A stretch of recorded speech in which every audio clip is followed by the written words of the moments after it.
Quiero presentar ahora a la doctora Rosa Leonor Grimoire.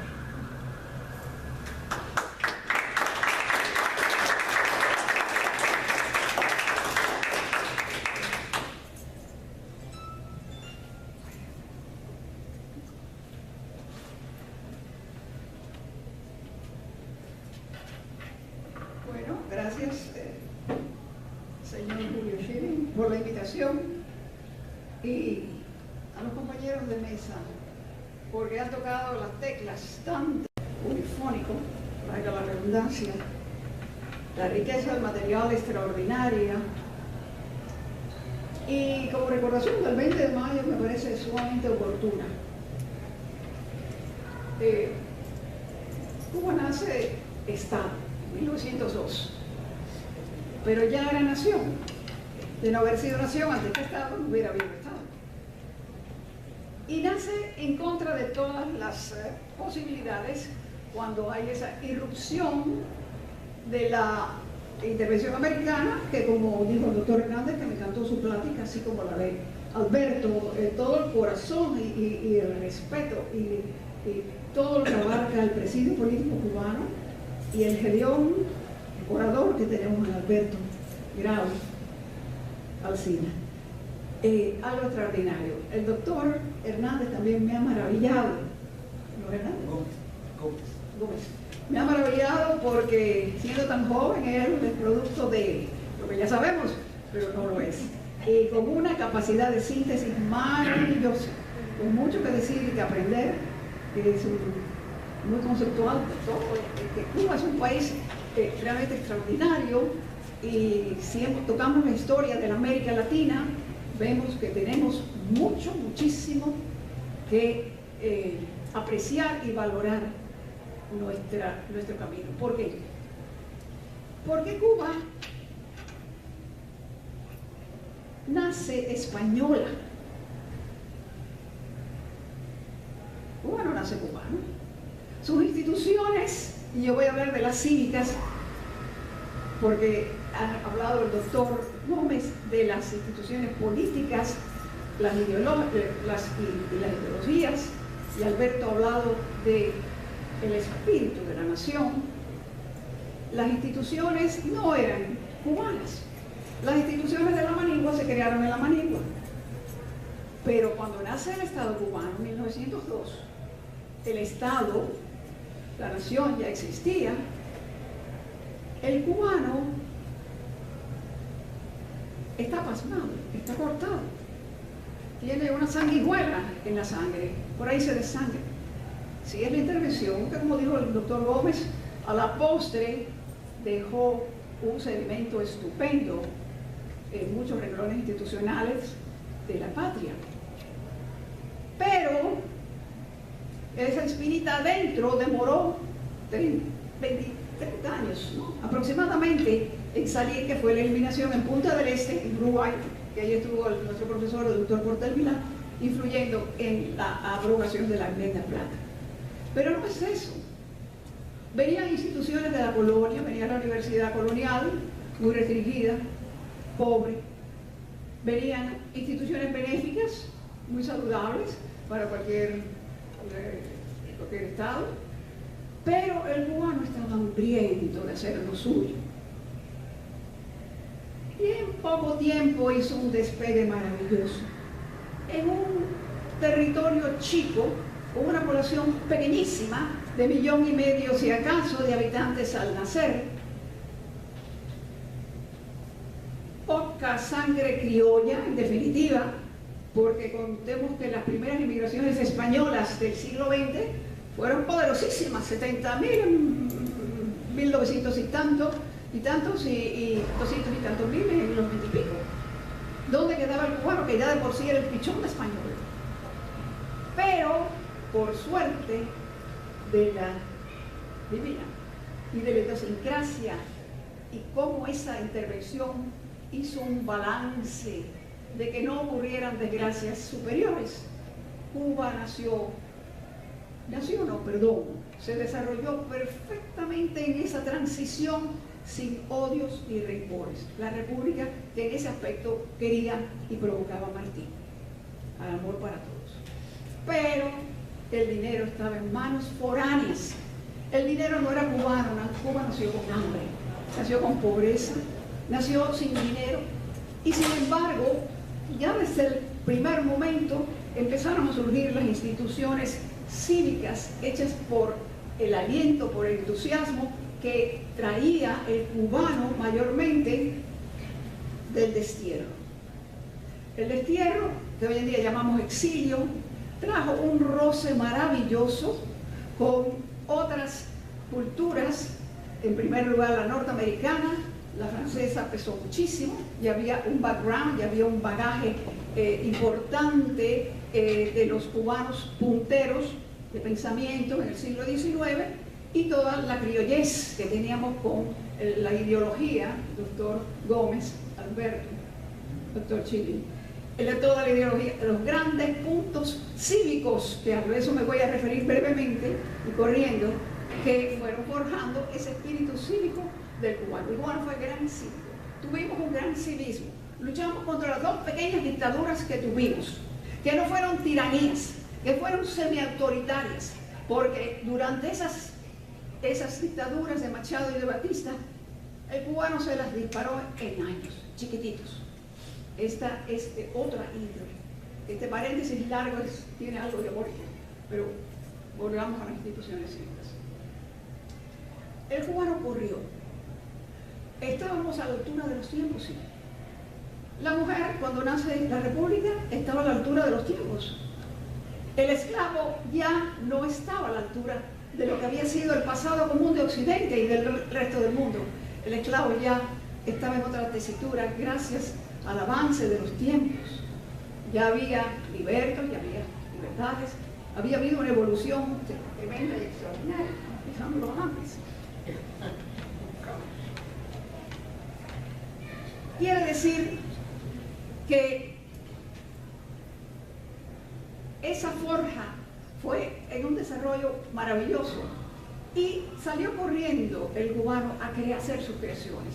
Ese embullo que no le permitía la estructura económica más bien del país, enajenada totalmente, que fue durante años, y que se realizó esa apertura maravillosa en el año 33 con las conquistas obreras y después de la constitución de la Confederación Nacional de Trabajo, primera institución de trabajo cívico, donde salieron sindicatos que fueron utilísimos para el desarrollo de la conciencia ciudadana que era tan necesaria.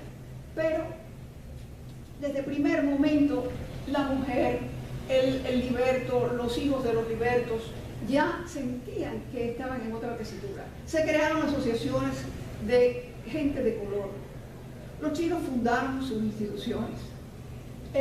A lo largo de la República, inmediatamente en el año 12, 13 más o menos, la mujer, oído en tierra con las norteamericanas, que fueron de las primeras en buscar el voto en 1920, por eso digo que vamos a la par con los años, la cubana es de las primeras mujeres de la América Latina que conquista su voto gracias a la ayuda de nuestros hombres de Jenner, de una serie maravillosa de señores que apoyaron, Ferrara, entre otros, Marco Sterling, todo el voto de la mujer, y se forman ligas de votantes, hay Congreso Femenino en 1923, por ejemplo, estoy apuntando a un solo matiz de las instituciones que se formaron, en este caso las femeninas, y paso inmediatamente a otro tipo, y se establece el Congreso de Asociaciones Femeninas y se logra el voto ya en 1933.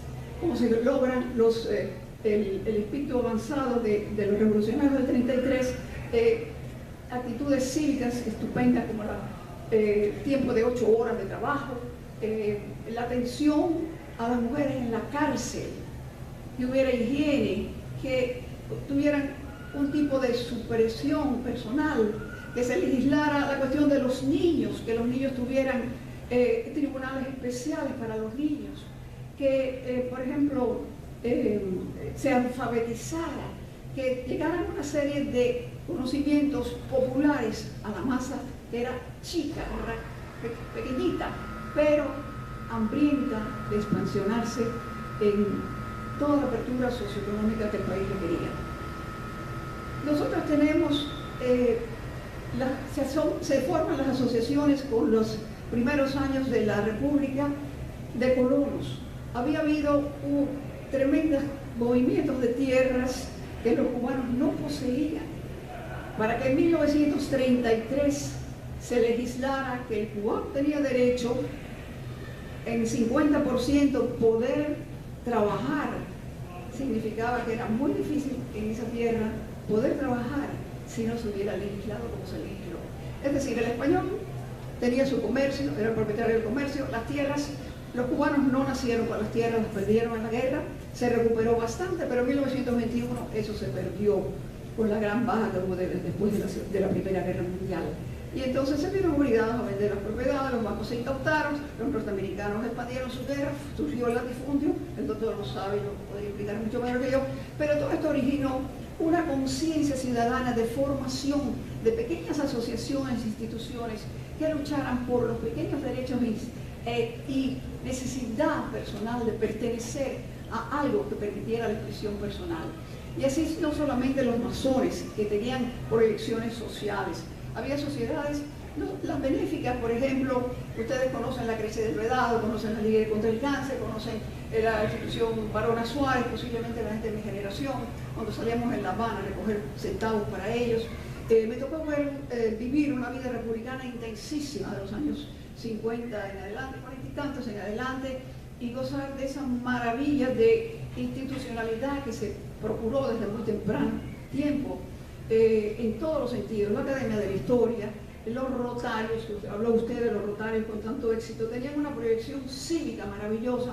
Había una preocupación, inclusive los americanos, con la Liga del Buen Vecino, tratando de rescatar el piso de tierra, hacerlo de cemento para el campesino cubano. Había muchas organizaciones muy celosas de que se progresara en muchos sentidos. Más temprano en la República, la gota de leche para el niño que no tenía. Los masones, qué decir de todo lo que hicieron desde Universidad Masónica.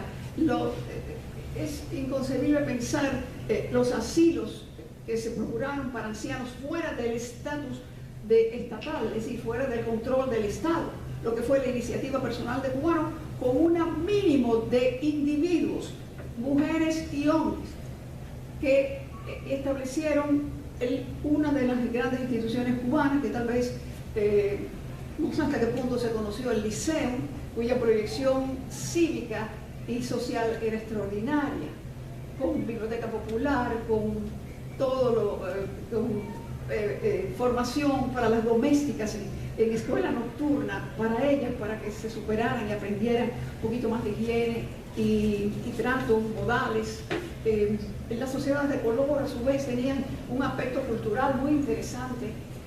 Se formaron a lo largo de la República colegios de los profesionales, de los arquitectos, odontólogos, médicos, los profesores de inglés, todo lo habido y por haber en cuanto a sociedades cívicas, instituciones que cada una procuraba desarrollo cultural, desarrollo personal, el grupo de clase, siempre había un interés en proyectar sobre la sociedad sus intereses. Si bien la necesidad de pertenecer es individual, la necesidad de la proyección es también una necesidad humana.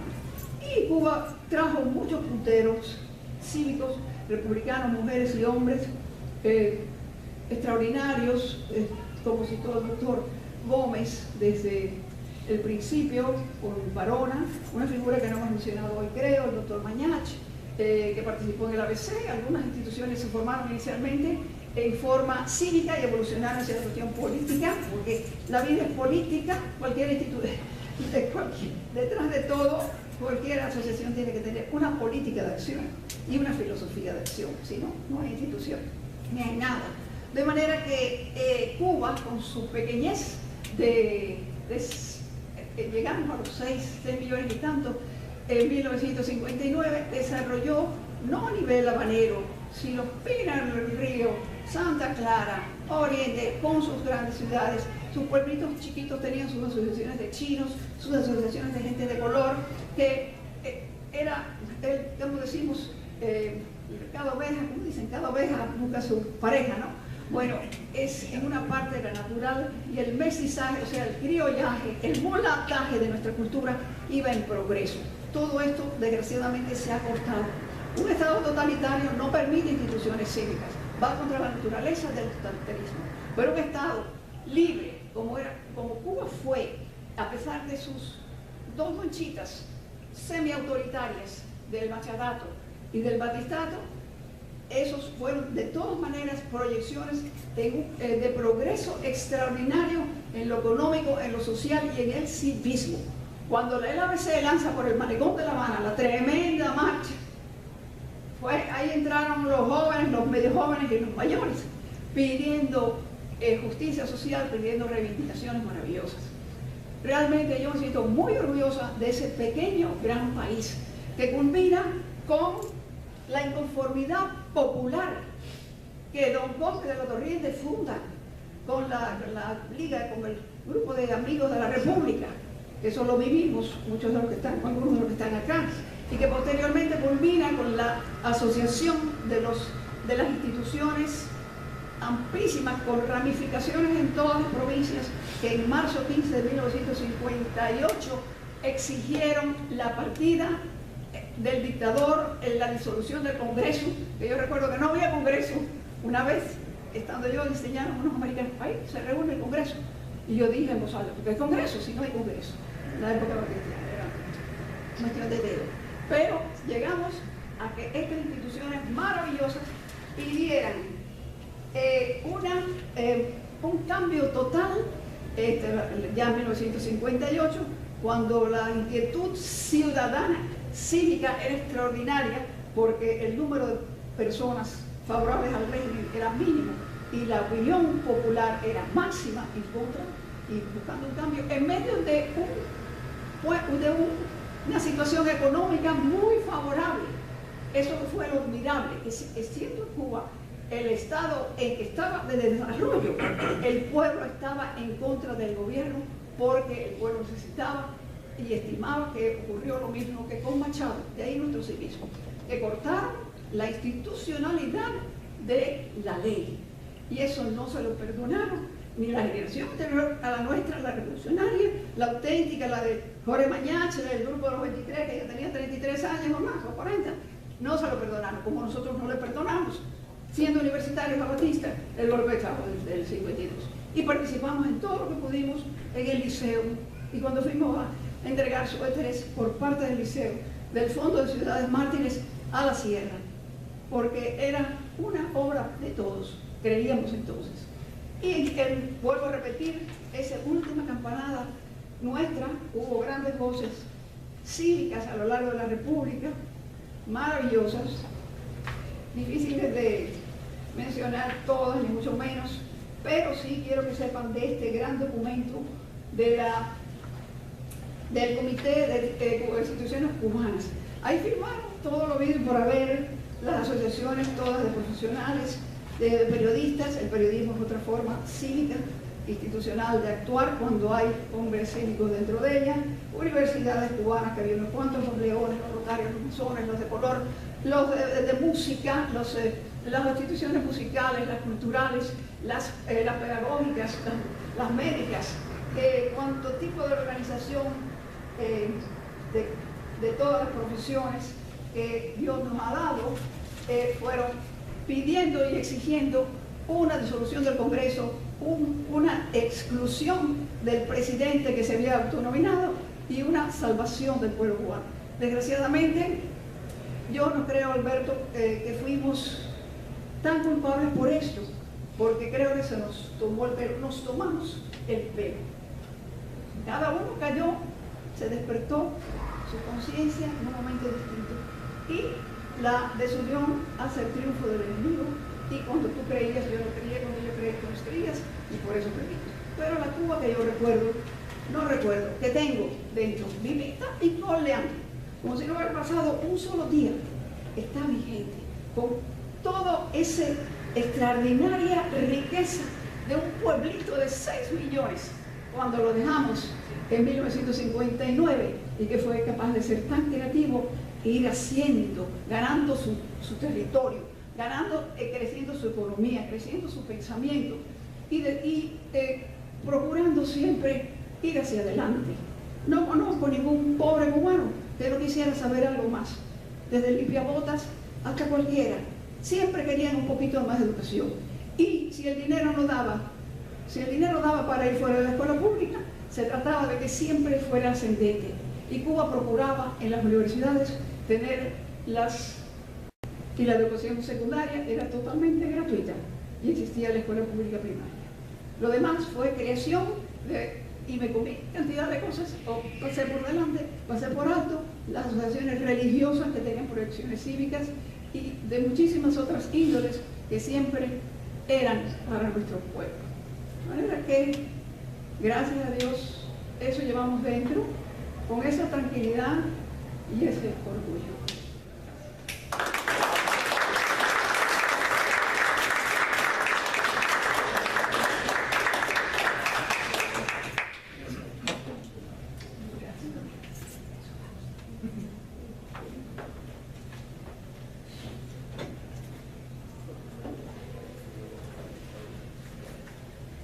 Gracias, doctora Whitmore, por este tour de force a través porque has escrito tanto en tan poco tiempo. Y mira, cuando uno se pone a pensar que Cuba era uno de los países per cápita, si no el primero en periódicos y estaciones de radio, cuando miramos y hablamos de injusticia, efectivamente, por eso es que mira, la historia nos tiene que servir de lección, y para no evitar los errores con nuestra independencia y cómo nuestros próceres y mambíes fueron despojados de sus propiedades, eso hay que tomarlo en cuenta, y por eso es la gran necesidad de que en Cuba se haga justicia. No puede haber paz, no puede haber reconciliación, no puede haber un Estado de Derecho si no se atraviesa primero por un proceso de justicia. Y tenemos que aprovechar de escuchar tu brillante intervención a esa figura que fue Ramón Grau San Martín, en precisamente enmendar muchas de esas injusticias que la historia pues llevó a cabo, y realmente cuando miramos a figuras como su sobrino y tantos familiares que dieron a la familia Grau en términos de solidez patriótica, realmente tuvieron un gran ejemplo en él. Vamos ahora a tomar brevemente vuestras preguntas, y quiero también señalar que nosotros el 20 de mayo pues, honramos también el 19 de mayo, el día de partida del maestro, y Dios tal vez lo quiso que fuera el día antes de esa gloriosa fecha del 20 de mayo, que le tocara al maestro partir, y también pues en esta celebración celebramos su vida y su obra, que es Cuba, tal vez su más grande obra. Estamos abiertos a la pregunta en el breve tiempo que nos queda.